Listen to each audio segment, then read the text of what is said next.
علیکم ورحمۃ اللہ وبرکاتہ۔ امید کرتا ہوں تمام دوست احباب خیر وفیت سے ہوں گے۔ آج ہم آپ حضرات کے سامنے بہت ہی خوبصورت واقعہ لے کر حاضر ہوئے ہیں۔ بیان کو آخر تک سنے گا، چلتے ہیں بیان کی طرف۔ سے نہیں سبب تو جس کو خود سمجھتا ہے، زوال بندہ مومن کا بے زری سے نہیں۔ جہاں میں تیرا جوہر جو آشکار ہوا، قلندری سے ہوا ہے، تونگری سے نہیں۔ وہ کہتا ہے کہ اللہ اللہ کرنے سے مقام بنتے ہیں، خدا کا ذکر کرنے سے، اللہ کو یاد کرنے سے آدمی کا مرتبہ بلند ہوتا ہے، نہ کہ کرامتیں دکھاتا پھرے جب ولی بنتا ہے۔ مگر رسم و رواج کے مقابلے میں، ماحول کے مقابلے میں ایسے لوگوں کی بات بھی کوئی نہیں مانتا۔ تھوڑی سی بات مل گئی، اسے لے کر کے دوڑ گئے اور اسی پر عمل کرتے رہے، اسی پر سارا عمر بسر کر دی۔ یہ تو کوئی حقیقت نہیں۔ قرآن کریم نے ولیوں کی پہچان بتلائی، ولیوں کی شناخت بتائی۔ فرمایا الا ان اولیاء اللہ لا خوف علیہم ولا هم یحزنون۔ خبردار وہ لوگ جو اللہ کے دوست ہیں، ان کو دنیا اور آخرت میں کوئی حزن و ملال نہیں، کوئی پریشانی نہیں۔ الہ العالمین ان کی کوئی پہچان بتا، ان کی کوئی شناخت بتا جس سے ہم لوگ ان کو پہچان سکیں، ان کا انتخاب کر سکیں۔ فرمایا الذین آمنوا وکانوا یتقون۔ فرمایا ولی کی سب سے پہلی علامت یہ ہے وہ خود ایماندار ہوتا ہے، بڑا زبردست پرہیزگار متقی ہوتا ہے۔ وہ تو اتنا بڑا پرہیزگار بنتا ہے، علماء اکرام نے لکھا ہے کہ بزرگ کے واقعات میں ان کے سامنے ہندوانا لا کے رکھا گیا، اللہ والے نے ہاتھ میں ہندوانا لیا اور چاقو لے لیا۔ پوچھنے لگے علماء اکرام سے، بتاؤ ہندوانا توڑ کر کھانا سنت ہے یا کاٹ کے کھانا سنت ہے؟ علماء اکرام نے جواب دے دیا ہمیں اس بارے میں کوئی علم نہیں۔ اللہ والے نے ہندوانا واپس رکھ دیا، فرمانے لگے اگر توڑ کے کھاؤں تو ڈر ہے کہیں کاٹ کے کھانا سنت نہ ہو، اور اگر کاٹ کے کھاؤں تو ڈر ہے کہیں توڑ کر کھانا سنت نہ ہو۔ میں ایسے کام سے کو پیچھے ہٹ جاتا ہوں جس کے بارے میں میرے آقا حضرت محمد الرسول اللہ صلی اللہ علیہ وسلم کی سنت مجھے معلوم نہیں۔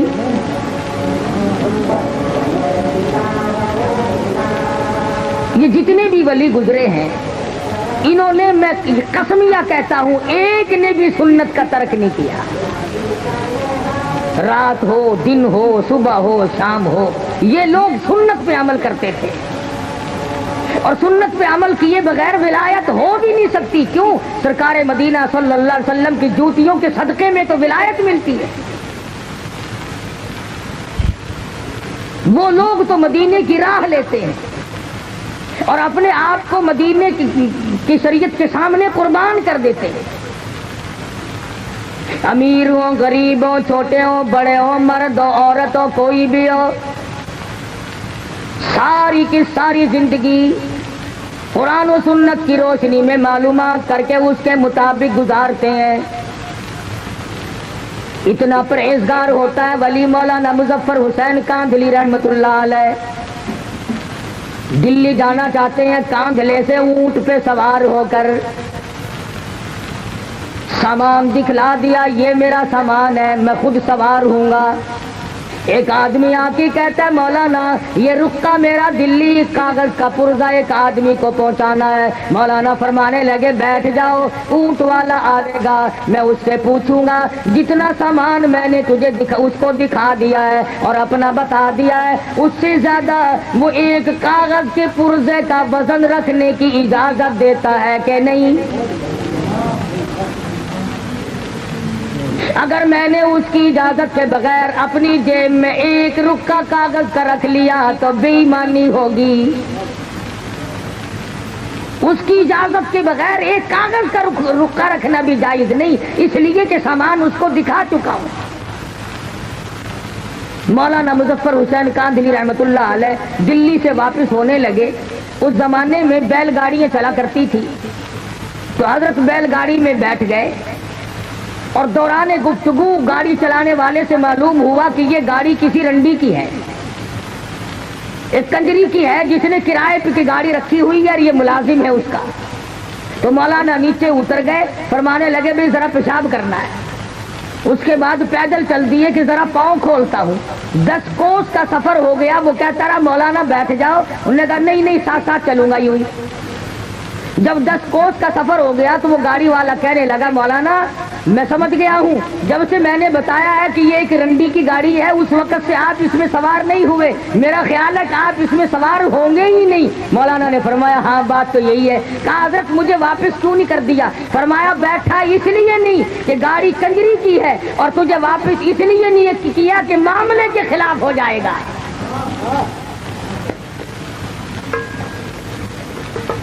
کس قدر تقوی ہوگا ان لوگوں کے پاس جو اپنی زندگی کے ایک ایک لمحے میں اللہ اور اس کے رسول کی شریعت مقدسہ کا لحاظ کرتے تھے۔ امام ابو حنیفہ رحمت اللہ علیہ بہت بڑے جلیل القدر بزرگ ہیں، اللہ والے ہیں، امام ہیں، 53 حج اپنی عمر میں ادا فرمائے، اور کئی حج ایسے ہیں گھر سے لے کر بیت اللہ تک پیدل گئے پیدل آئے۔ مگر تقوی کا یہ عالم ہے، بغداد شہر میں سخت دھوپ پڑ رہی ہے، ایک مکان ہے بہت بڑا، اس کے چھاؤں میں جانور بیٹھے ہیں، آدمی دھوپ میں آرام کر رہے ہیں اور حضرت والا دھوپ میں کھڑے ہیں۔ کوئی واقف آدمی آیا، کہنے لگا حضرت جی پسینے میں شرابور ہو، کپڑے بھیگ گئے، یہ بلا کی دھوپ پڑ رہی ہے، دوپہر کا وقت ہے، آپ یہاں سائے میں کھڑے ہو جائیں، آپ دھوپ میں کیوں کھڑے ہیں؟ سبحان اللہ۔ فرمانے لگے جس کے مکان کا یہ سایہ ہے، جس کے مکان کی یہ چھاؤں ہے، میں نے اس مکان والے سے قرض لینا ہے، ڈرتا ہوں اس کی کسی چیز سے فائدہ اٹھایا سود نہ ہو جائے۔ کتنا تقویٰ تھا ان حضرات کا۔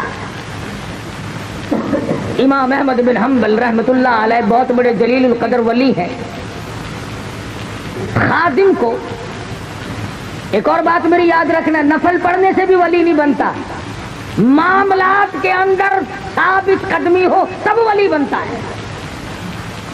میں اگر ساری رات نفل پڑھوں اور صبح اٹھ کر کے 100 روپے کسی سے ٹھگی کے مار لوں، میرے نفلوں کا کیا بنا؟ میں رات دن قرآن کریم کی تلاوت کروں اور صبح اٹھ کر کسی کا حق غصب کر لوں تو میری تلاوت کا کیا بنا؟ اصل بات معاملے کی ہے۔ امام احمد بن حنبل رحمت اللہ علیہ جیسا جلیل القدر آدمی جس نے اللہ کی قرآن کے لیے 2 سال تک مسلسل درے کھائے، خادم کو بھیجا کہ بازار سے دال لے آ۔ وہ 1 پیسے کی ذرا سی دال لایا کرتا تھا۔ اس دن ایسا موقع بنا کہ جب لینے کے لیے کٹورا لے کر خادم دال لینے بازار میں آیا تو کئی دال بیچنے والے بیٹھے تھے۔ ایک نے کہا پیسے کا 1 چمچہ، دوسرے نے کہا پیسے کے 2 چمچے، تیسرے نے کہا پیسے کے 3 چمچے، چڑھتے چڑھتے 5 چمچوں پہ چلے گئے تو وہ کٹورا بھر کے لایا 1 پیسے کا۔ میرے جیسا ہوتا تو بسم اللہ پڑھ کے گھوٹے لگاتا کہ اچھا وہ زیادہ مل گئی۔ تو امام احمد بن حنبل رحمت اللہ علیہ نے پوچھا کہ پیسہ تو 1 دیا تھا، یہ اتنی ساری دال کیسے آ گئی؟ خادم کہنے لگا حضرت مزے آ گئے، دال بیچنے والوں کا مقابلہ ہو گیا، بڑا کام بن گیا۔ ان کی ضد لگ گئی آپس میں، اس نے کہا 2 چمچے، اس نے کہا 3 چمچے، اس نے کہا 4 چمچے، میرا تو کٹورا بھر گیا۔ امام احمد بن حنبل رحمت اللہ علیہ فرمانے لگے یہ دال میرے کھانے کی نہیں، یہ کاروبار تو نہ ہوا، یہ سودا تو نہ ہوا، یہ تو چڑ بازی اور ضد بازی کا سودا ہے، یہ دال واپس کر کے آ۔ ضد میں آ کر اس نے خسارہ اٹھایا ہے، گھاٹا برداشت کیا دال بیچنے والے نے۔ ہم جیسا ولی نہ پہنچا۔ وہ دلی میں کسی نے آواز دی کہ آنا روٹی دال مفت، تو یوں ہاتھ کر کے کھڑا ہو گیا، انہوں نے کہا روٹی پلے رکھ، دال ہی پلا دے مجھے تو بس۔ مفت کی چیز کو بڑے تلاش کرتے پھرے ہم۔ اس نے کہا تھا روٹی کے ساتھ دال مفت ملے گی، کہ آنا روٹی دال مفت، انہوں نے کہا لاؤ دال ہی پلا دو بس۔